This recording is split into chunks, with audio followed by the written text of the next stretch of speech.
श्री स्वामी समर्थ आपल्या यूट्यूब चॅनलवरती आपल्या सगळ्यांचं मनापासून स्वागत आहे। तुम्हा सगळ्यांना नवरात्रीच्या खूप खूप शुभेच्छा।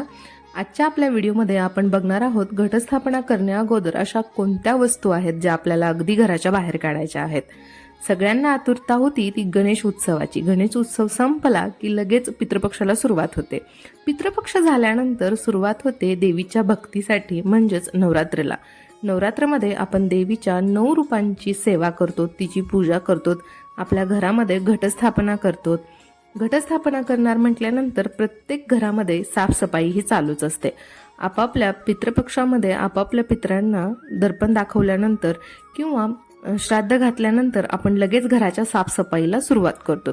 तर साफसफाई का करायची असते? कारण जिथे आपण लक्ष्मीचा वास असतो तिथे साफसफाई ही झालीच पाहिजे, कारण माता लक्ष्मीला साफसफाई ही अतिशय प्रिय आहे आणि ज्या घरामध्ये साफसफाई होत नाही तिथे अलक्ष्मीचा वास असतो।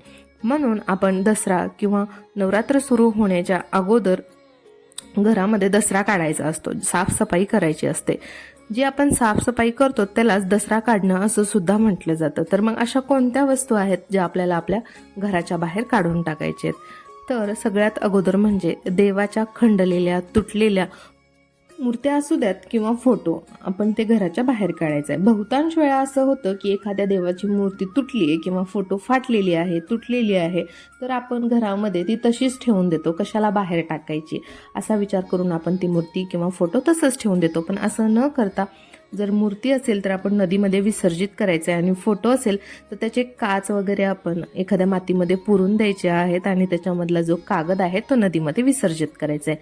शक्यतो काचेचे फोटो वगैरे नदीमध्ये टाकू नका।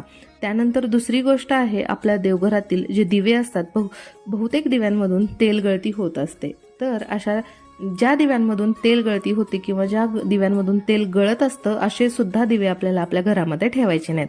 ते तुम्ही आपल्या दुकानदाराला देऊ शकता। ज्या दुकानातून तुम्ही भांडे खरेदी करता त्या दुकानदाराला ते आरती देऊन त्याच्या बदल्यात आपण दुसरे काहीतरी वस्तू घेऊ शकतो किंवा निरंजन घेऊ शकतो।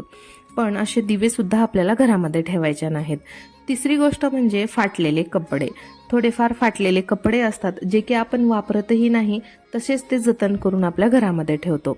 तर असं न करता थोडेफार कपडे म्हणजे आपल्या घालण्याच्या लायकीचे नसतील पण इतर ते घालू शकतात किंवा गरजू घालू शकतात अशा लोकांना तुम्ही ते देऊ शकता। पण अगदीच खराब असतील, जास्तच फाटलेले असतील तर ते देऊ नका, कारण दुसऱ्यांच्या मनाचा सुद्धा विचार करा की जे कपडे अगदी जास्त प्रमाणात फाटलेत म्हणून ते आपण घालत नाही तर दुसऱ्यांना ते कपडे कसे वापरता येतील। म्हणून थोडेफार जर फाटलेले कपडे असतील, एखादा छिद्र वगैरे पडलेला असेल किंवा आपण त्यांना वापरत नाही, आपल्याला छोटे होत आहेत, तर असे कपडे सुद्धा आपण घरामध्ये साठवून ठेवायचे नाहीत। एकतर ते गरजू व्यक्तींना दान करा किंवा ते वापरून तसेच फेकून द्या।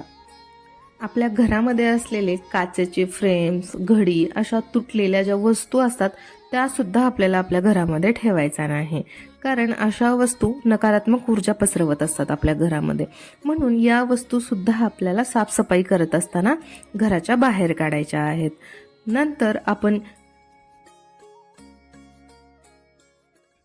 जुन्या चपला किंवा अगदी जुनी डस्टबिन असेल तर ते सुद्धा आपल्याला नवीन घ्यायचं आहे आणि जुने फेकून द्यायचे आहे। तुम्ही ते तुमच्याकडे कचरा गाडी येत असेल तर त्यामध्ये सुद्धा हे टाकू शकतात, कारण प्लास्टिक पुरायचं नसतं। म्हणून ह्या अशा खंडलेल्या, तुटलेल्या, फाटलेल्या वस्तू अजिबात आपल्या घरामध्ये ठेवायच्या नाहीत। घराची साफसफाई करत असताना या वस्तू तुम्ही घराच्या बाहेर नक्की काढा, नाहीतर तुमच्या घरामध्ये अलक्ष्मीचा वास होईल, लक्ष्मी नांदणार नाही। आणि नवरात्रमध्ये आपण देवींच्या विविध 9 रूपांची सेवा करत असतो, उपवास करत असतो, तर त्यासाठी घराची स्वच्छता ही झालीच पाहिजे आणि या सांगितलेल्या ज्या वस्तू आहेत त्या घराच्या बाहेर काढल्याच पाहिजे। तरच माता देवी आपल्यावरती प्रसन्न होईल, लक्ष्मी आपल्यावरती प्रसन्न होईल आणि अलक्ष्मीचा वास आपल्या घरामध्ये राहणार नाही।